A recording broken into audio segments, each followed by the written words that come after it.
Hey guys, today I want to talk about some different bipods and why I choose to use the ones I choose, and maybe those are good options for you or maybe they're not.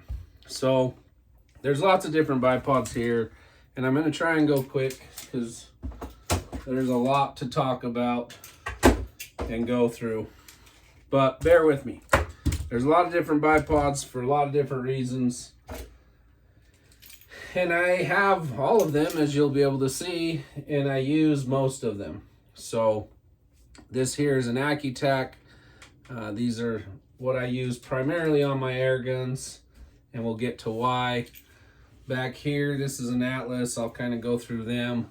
But we'll start here at pretty much the entry level bipod that anyone that buys a bipod when they're first getting started at least considers these.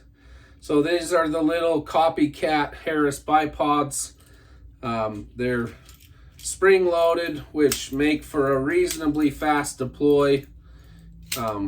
One-handed deployment, just drop it down. They work great other than their very inexpensive quality.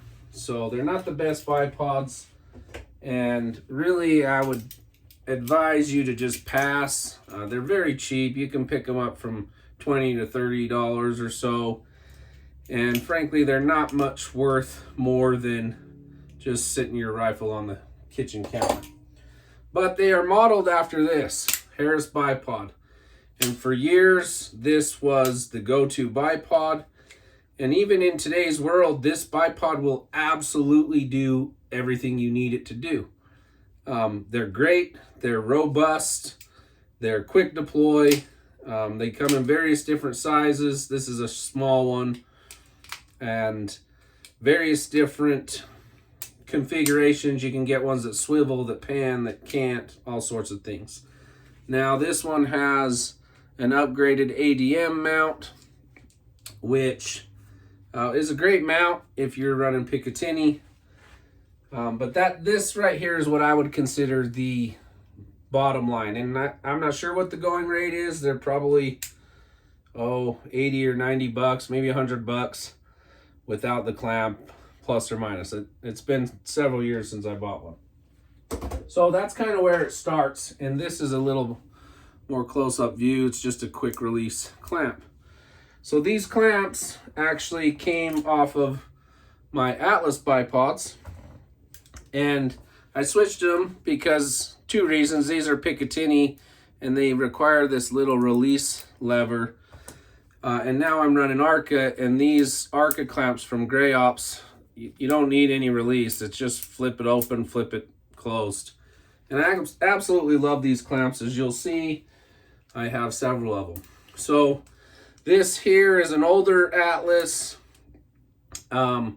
This is the tall version. I keep this usually in my pack for those situations that you need a little more height.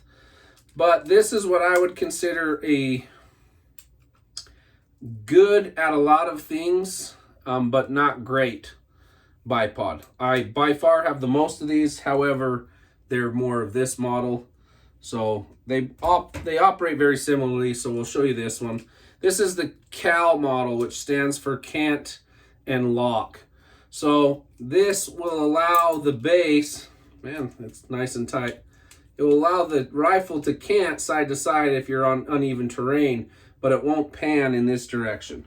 Whereas this model will pan left and right. I don't use the pan very often. And I like this wider base. So that's why by far I have the most of these bipods. And for the longest time, this was my go-to bipod.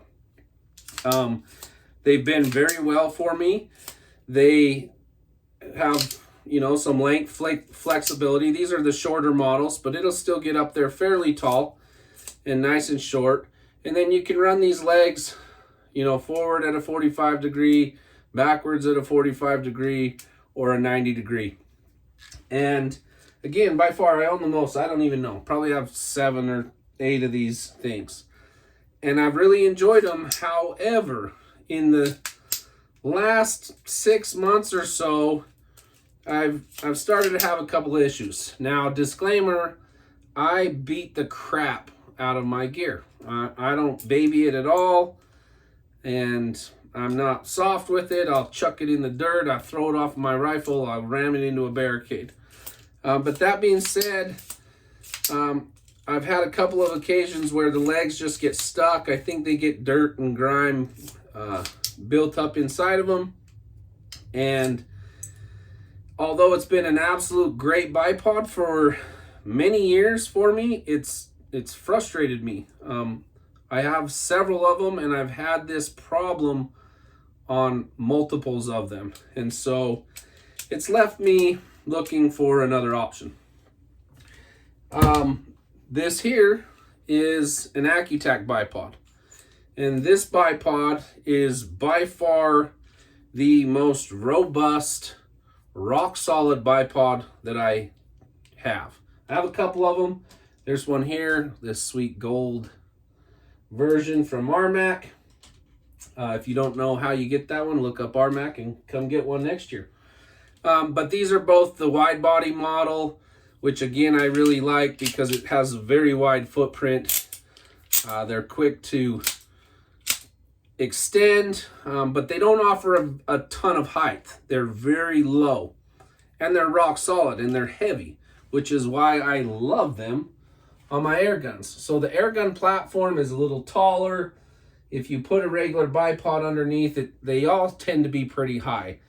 And this thing, when I rotate it forward on a 45, and I can get behind my rifle proned out, and it sits at a great height for me, and it's literally bulletproof, man. These things are they're solid. They're heavy, and they stick in their place. There's no movement. I absolutely love these bipods for that use. And now, just recently, I finally, although all my buddies have been saying this for years, I finally bought a Skypod. Now, these are not inexpensive by any sense of the imagination. And I don't think this is nearly as stable as my Accutack, but this thing is absolutely super versatile. I think you can do more with one bipod than anything else. They spread very wide, they go very narrow, they extend very tall. You can get super flat with them. So this bipod offers so much versatility in one unit. You can roll these to a 45 and get even lower with them. It's really an absolute versatile bipod. And I bought them because, like in my hunter matches and in some of the PRS field matches that we do, I've found myself needing a lot more height. So this is the double pull version, and in its middle configuration, you can really get up off of the ground to get over that shrubbery or obstacle that you're up against. I've only run it actually in one stage so far, as far as this personal one. I've borrowed them several times, and that's what finally led me to make the plunge. So this one, I'm not a big fan of these knobs, so I'll have a Gray Ops clamp coming for that immediately. But just a couple of different things. So again, a recap. I know this is getting long. I'll try and hurry. The Harris bipod, the go-to for years and years and years and years and years. It absolutely is still a contender, and what I would consider the budget entry-level piece that will serve you for years and years and years. A great bipod. If you want the most bulletproof stable, get you the Accutack. If you want the most versatile in the world, then the Skypod at this point, I think, at least of the options that I own, this thing takes the cake. And the Atlas is kind of jack of all trades. I don't think it excels at any of those options, but it does very good at most of those options. And my only complaint is that just recently they've started to give me trouble. And it's probably operator error or self-induced, whatever you want to call it, because again, I don't take the best care out of this stuff. They're tools in my opinion, and I'm going to run them hard and I guess expect the worst of it. So that's just a very long, but I tried to keep it short, description of different bipods, what works for me in different scenarios. I think they all offer something great. You got to find out what works best for you. So thanks for watching, guys. As always, I hope I see you out on the range.